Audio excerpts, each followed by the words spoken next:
سني ولله الحمد. وعد اللامي، طيب جاوبنا على السؤال. إذا سني، لماذا النبي صلى الله عليه وآله أخذ عليا ولم يأخذ من أمته فقط أمير المؤمنين عليه السلام، والله قال نساءنا، ولم يأخذ إلا فاطمة؟ تفضل. طيب، أولا إذا كان كلامك على هذا الإشكال فعلينا أن نبحث لنجد ما هو المقصود من جمع علي وفاطمة والحسن والحسين. قالوا تعالوا ندعو آباءنا وآباءنا، آباءنا وآباءكم، آباءنا وآباءكم وأبناء. آباءنا منها من جبتها؟ هاي في أي قرآن؟ في أي قرآن آباءنا وآباء؟ ليش أبو النبي مو كان ميت؟ شلون يقول تعالوا آباءنا ندعو آباءنا؟ لك معقولة يا أهل السنة، يا أهل السنة بالله عليكم، أبي هؤلاء ترفعون رؤوسكم؟ هؤلاء من يمثلونكم؟ يقول تعالوا ندعو آباءنا. تفضل أخونا أبو عمر. أبو عمر، أنت ليش دائما تقول يا أهل السنة؟ ليش ما تقول الجماعة؟ ليش تنسى الجماعة؟ الجماعة يزعلون. جماعة من؟ ما أدري. تفضل أبو عمر. السلام عليكم. عليكم السلام ورحمة الله. وعد اللامي، شلونك؟ حياك الله. أهلا أبو عمر. الله يوفقك. عفوا وعد اللامي، انا جيت لك في مسألة، بس ارجوك ان تخليني اتكلم مده دقيقتين وانت شو تسوي بس رجاء ما اريد وحده قاطعين. الله يجزيكم خير، تسمحوا لي؟ اي تفضل نسمع لك. انا لدي اخ اسمه ابو عائشه، يعني ومعروف اسمه محمد. قبل الشهر عندك تشيع، انا سني. طيب ابو عائشه تشيع قبل اعتبر اي نعم، شخص اسمه ابو عائشه واسمه محمد ملقب يا ابو عائشه. اي قبل شهر او شهر انا ما ادري، ممكن يعني انا ما احفظ الاسماء. اي تفضل. ايش فيه؟ قبل 3 ايام انا شفته يحاضر في قضيه السنه والجماعه، فانا قلت له انت يا انت مو سني، ليش تحاضر؟ قال انت شيعت وكذا وكذا. فطال ديانتنا حوار على المنطقه الساعه 3 ساعات.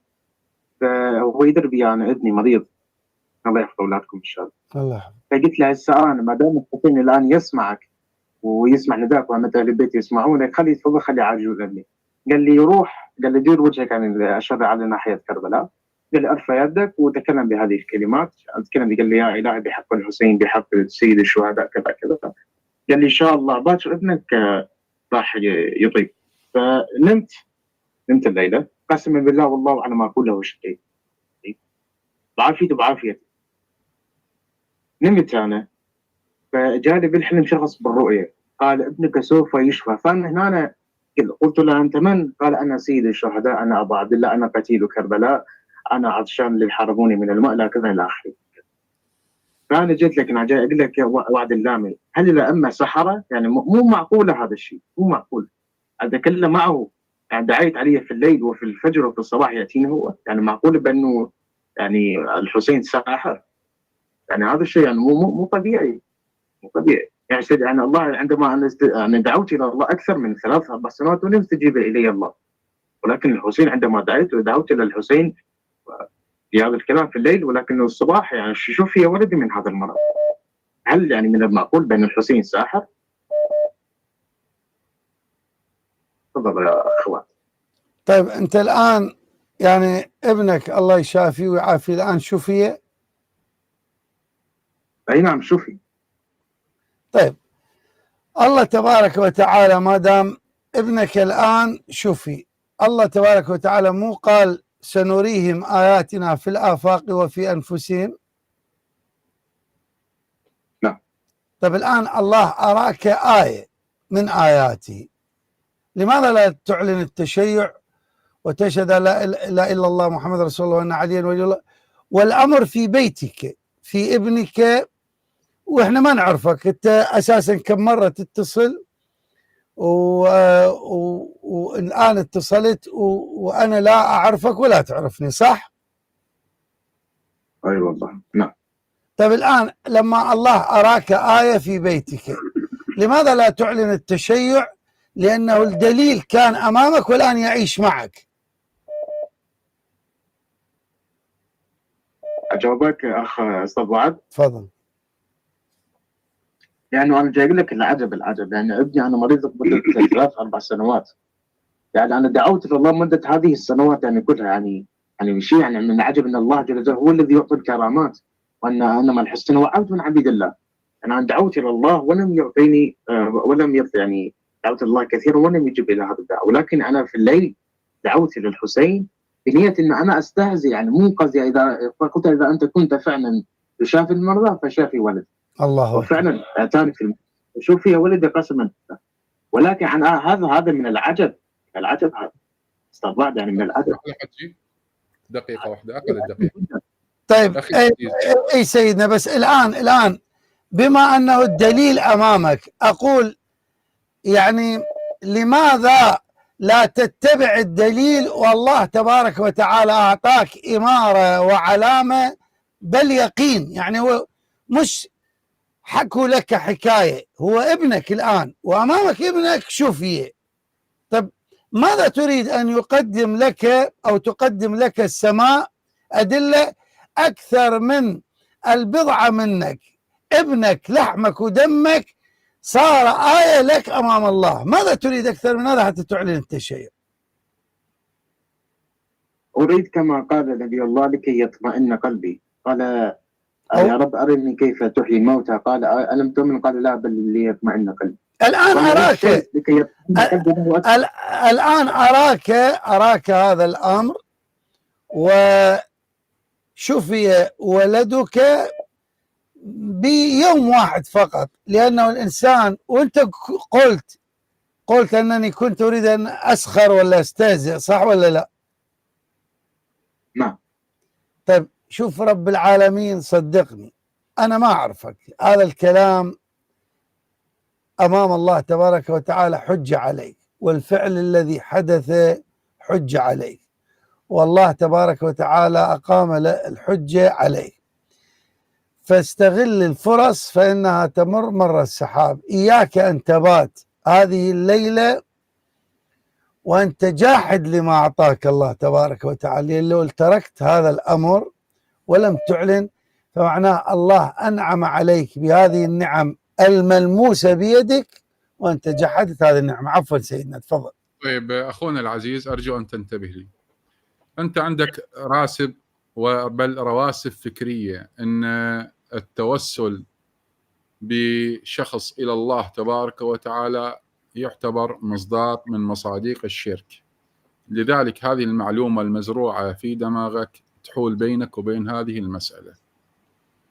شوف أخي العزيز، الله تبارك وتعالى امتحن الملائكة بنفس الشيء، قال اسجدوا لآدم، مع أن السجود لغير الله شرك.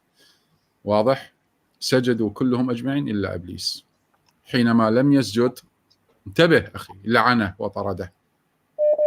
لماذا؟ لأن الله تبارك وتعالى يريد أن يعبد من حيث شاء، لا من حيث تشاء أنت. الله تبارك وتعالى أراد لهؤلاء الصفوة أن يكونوا الوسيلة إليه لنعرف مقامهم. لماذا نعرف مقامهم؟ حتى نتبعهم. ما يزدادون فرد شيء، هم ما يزدادون شيء. أنت ما تزيد من منزلة الحسين إذا آمنت به، ولا تنقص منه شيء، ولكن القضية لك.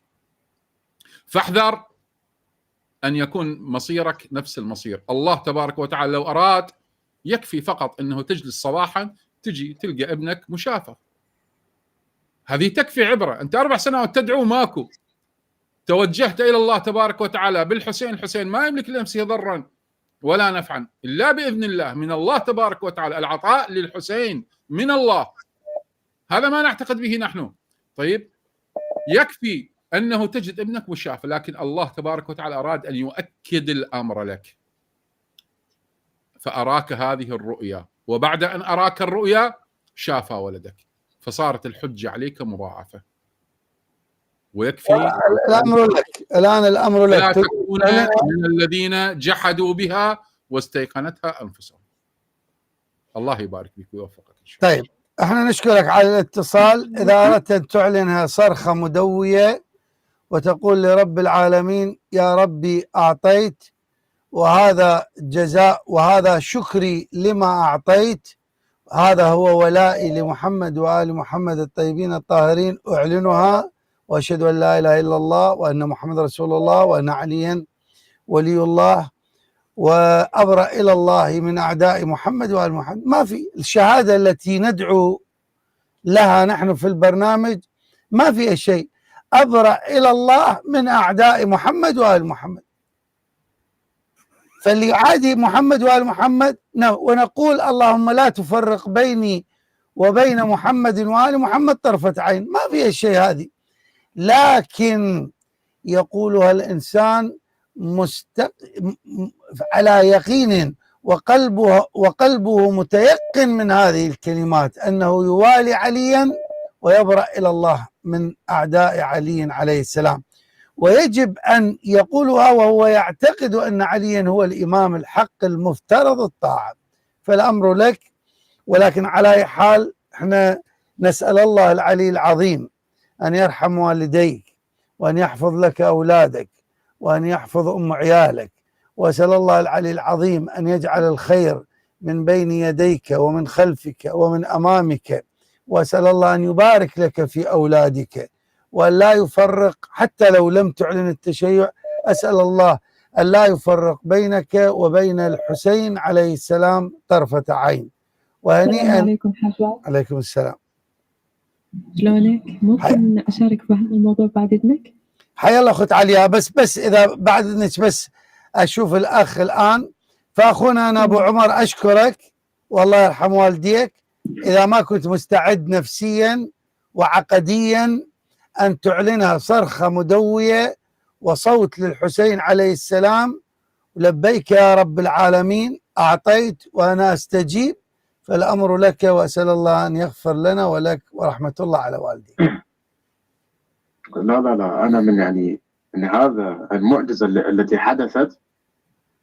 لا والله أنا مستعد الآن أن أعلن تشيع، لأن هذه مسألة ليست بسيطة. يا الله. يعني 4 سنوات.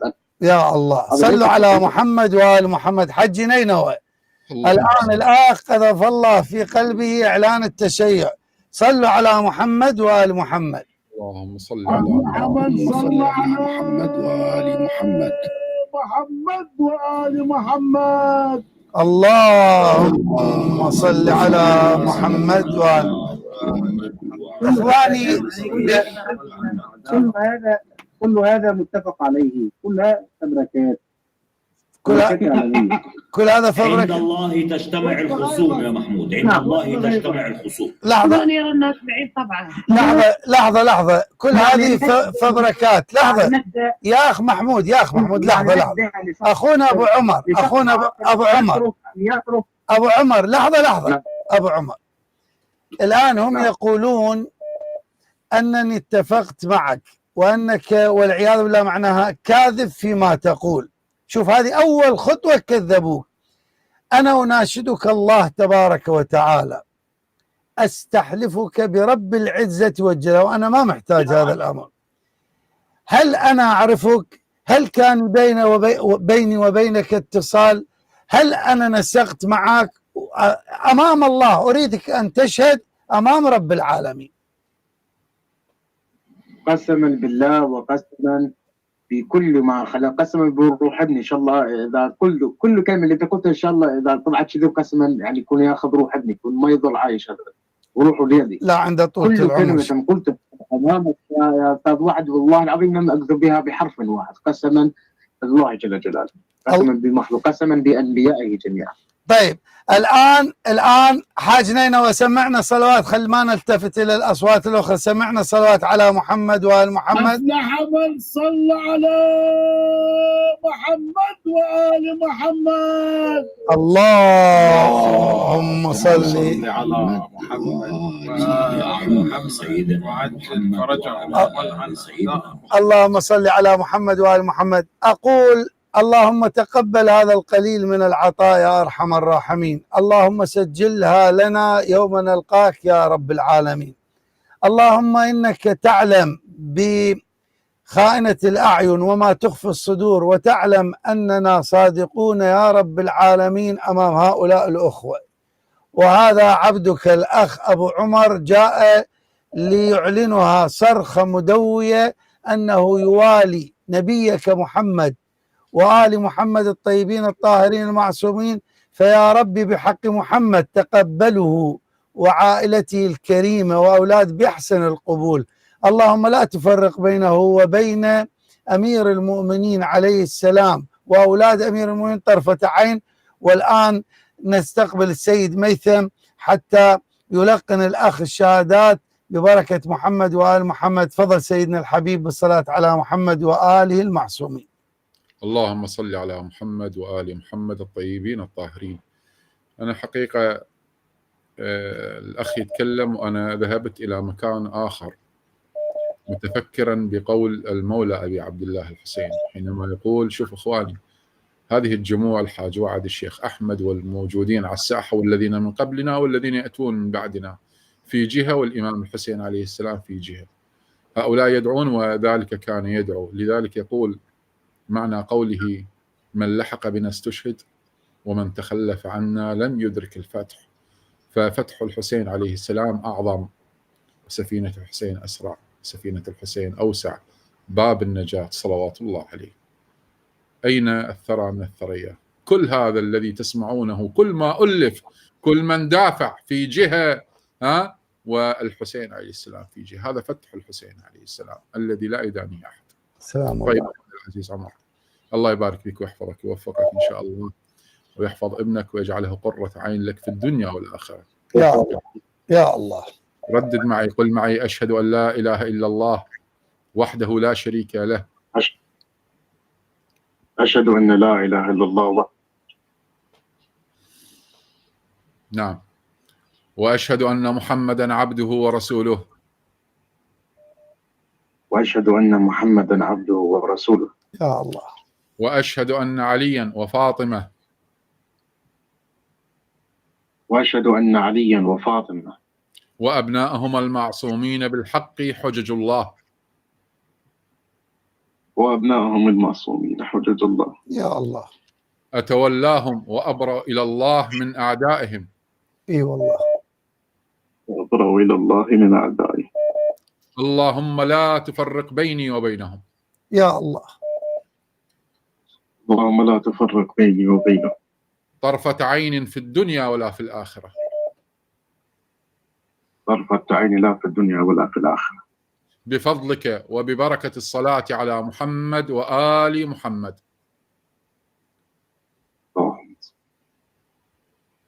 بركة الصلاة. اللهم صل على محمد وآل محمد. السلام عليك يا أبا عبد الله. محمد وأوسطنا محمد وآخرنا محمد. صل على محمد. اللهم صل على محمد وآل محمد. السلام عليك يا أبا عبد الله. السلام عليك. بهذه المناسبة ايش شيخنا تفضل. إذا سمحت لي بدقيقة واحدة أمام المتابعين الكرام، دقيقة واحدة لن إن شاء الله أطيل عليه. أيها الأحبة الكرام، أيها الأطياب جميعا، أنا الآن ما لي علاقة بأن الذي يستمع لي سني شيعي وهابي ناصبي، لكن فقط أقول لكم لاحظوا ما سوف أقول ودعوا وجدانكم يحكم. دعوا وجدانكم يحكم. لاحظوا أن الطواغيت الذين حاربوا علي بن أبي طالب عليهم أفضل الصلاة والسلام، أين هم وأين علي بن أبي طالب؟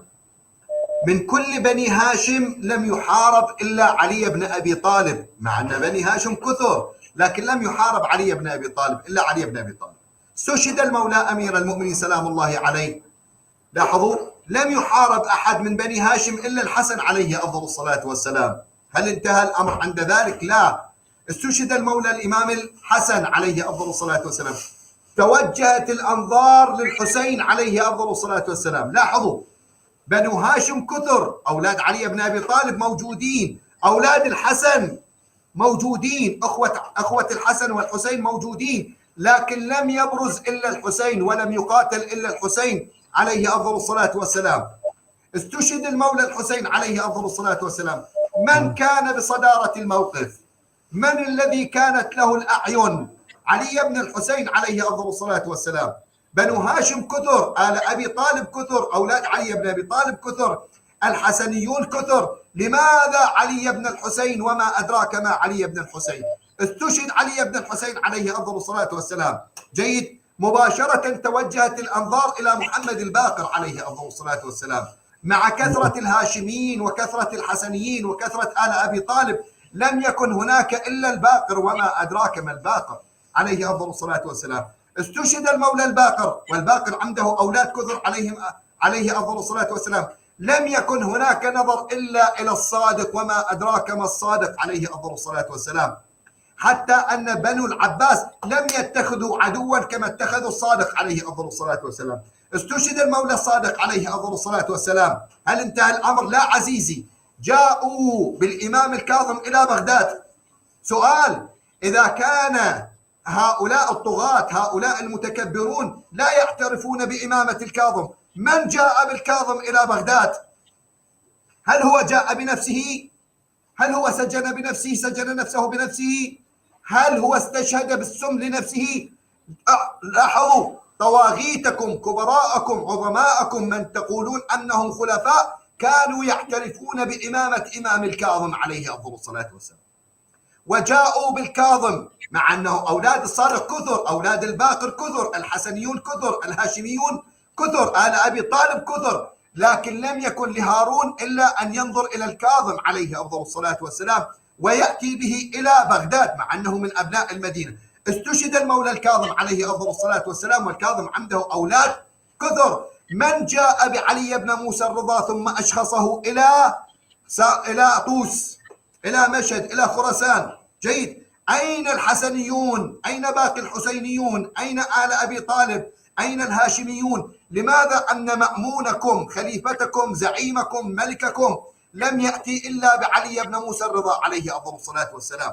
هذا اعتراف عملي بأن علي بن موسى الرضا عليه أفضل الصلاة والسلام إمام الزمان، إمام المكان، هو كل شيء صلوات الله عليه. فأشخص إلى خراسان، إلى مرو، واستشهد هناك. انتهى الأمر؟ لم ينتهي الأمر عزيزي. يأتون بابنه الجواد وهو صغير ثم يأتون به إلى بغداد. جيد. ما هذا؟ تفكروا، تأملوا. لماذا أن ملوككم سلاطينكم يهتمون بإمامنا الجواد مع أنه صغير؟ ماذا يضرهم؟ بماذا يضرهم الجواد عليه أفضل الصلاة والسلام؟ بالله عليكم فقط تأملوا، تفكروا. هؤلاء الملوك، هؤلاء السلاطين كانوا يعترفون بإمامة أئمة أهل البيت عليهم أفضل الصلاة والسلام. كانوا يعرفون أن الجواد هو إمام الزمان سلام الله عليه. لم يهتموا لكل بني هاشم، لم يهتموا لكل الحسنيين، لم يهتموا لكل الحسينيين الباقيين، لم يهتموا بأي أحد من أولاد جعفر الصادق أو أولاد الكاظم. دقق. أين ذهبوا؟ ذهبوا إلى الجواد ووضعوه تحت الأعين وزوجوهم وتقربوا إليه. استشهد الإمام الجواد وانتهت الدولة العباسية إلى سامراء. هل انتهى الأمر؟ لا، لم ينتهي الأمر. جاءوا بعلي الهادي إلى سامراء مع أنه أيضا كان صغير عليه الصلاة والسلام. عجيب من أمراءكم، عجيب من ملوككم، عجيب من سلاطينكم، عجيب من خلفائكم. لماذا يهتمون بعلي الهادي؟ لماذا يأتون به إلى سامراء؟ لماذا يضعونه تحت الأعين؟ لماذا يتجسسون عليه؟ لماذا يخافون منه؟ استشهد الإمام الهادي. هل انتهى الأمر؟ لم ينتهي الأمر أحبتي.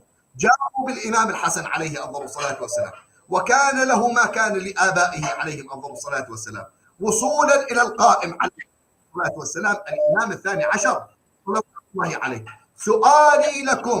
سؤالي لكم حاولوا تأملوا. لماذا أن سلاطين ملوككم خلفاءكم كانوا يتابعون أئمتنا؟ لماذا كانوا يراقبونهم؟ لماذا كانوا إذا صح التعبير يضعونهم في الحبس؟ لماذا قتلوهم؟ من جاء بالكاظم إلى بغداد؟ من جاء بالرضا إلى خراسان؟ من جاء بالجواد إلى بغداد؟ من جاء بالهادي والعسكري إلى سامراء؟ هذا اعتراف عملي من قبل خلفائكم، من قبل زعمائكم بأئمتنا. لاحظوا، أنتم يا من تقولون لا نعترف بهم، أنتم لا تعترفون، لكن من كانوا في تلك الأزمنة من تسمونهم خلفاء بن العباس كانوا يعترفون بأئمتنا وكانوا يصدرونهم إلى الواجهة. لم يهتموا بكل بني هاشم، لم يهتموا بكل بني أبي طالب، لم يهتموا بكل الخط الحسني، تصدر أئمتنا عليهم. وهذه أواوينهم، هذه قبورهم، هذه أضرحتهم منارا للدنيا، منارا للدنيا. حاولوا أن تستوعبوا، اعترفوا بما اعترف به خلفاءكم ملوككم من إمامة أئمتنا عليهم أفضل الصلاة والسلام. شئتم أم أبيتم هؤلاء هم حجج الله، هؤلاء هم أبواب الله، هؤلاء هم الذين نستشفع بهم إلى الله سبحانه وتعالى. من شاء شاء ومن أبى أبى. خلفاءكم سلاطينكم ملوككم كانوا يعترفون بأئمتنا وكانوا يراقبونهم ويتابعونهم، لأنهم يعرفون أنهم أئمة الحق، ولأنهم يعرفون أنهم مصدر صح التعبير العلم والمعرفة، ولأنهم يعترفون بهم أنهم خلفاء الرسول صلى الله عليه وآله وسلم. حياكم الله. طيب الآن تبرع كل من لقناة الصديقة الزهراء عليه السلام، وفرحوا باستبصار الأخ الكريم أبو عمر، وتبرعوا لمشروع الصديقة الزهراء